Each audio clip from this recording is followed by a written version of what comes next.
छोरी ऐसे महीना फागुन के रंग लगावा दे। छोरी ऐसे महीना फागुन के रंग लगावा दे। छोरी ऐसे महीना फागुन के रंग लगावा दे। करे छी प्यार हम सुने के तोरा एना न होली में तरसाबे मोरा। एना न होली में तरसाबे मोरा। करे छी प्यार हम सुने के तोरा एना न होली में तरसाबे मोरा। तरसाबे मोरा अब की हमरो मन सा पुरावा दे। छोरी ऐसे महीना फागुन के रंग लगावा दे। छोरी ऐसे महीना फागुन के रंग लगावा दे। लगावा दे। करे छी प्यार हम सुने के तोरा एना न होली में तरसाबे मोरा। करे छी प्यार हम सुने के तोरा एना न होली में तरसाबे मोरा।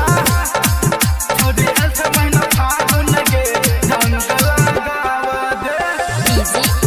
छोरी ऐसे महीना फागुन के रंग लगावा दे। डलबो लाल नहीं डलबो गुलाल के अब की रंग तो हर सालावार के। अब की रंग तो हर सालावार के। डलबो लाल नहीं डलबो गुलाल के अब की रंग तो हर सालावार के।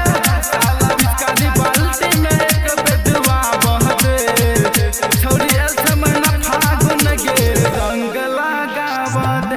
छोरी ऐसे महीना फागुन के रंग लगावा दे। छोरी ऐसे महीना फागुन के रंग लगावा दे। छोरी ऐसे महीना फागुन के रंग लगावा दे। डेंजर प्रकाश के छोरी सुन लेना बतिया।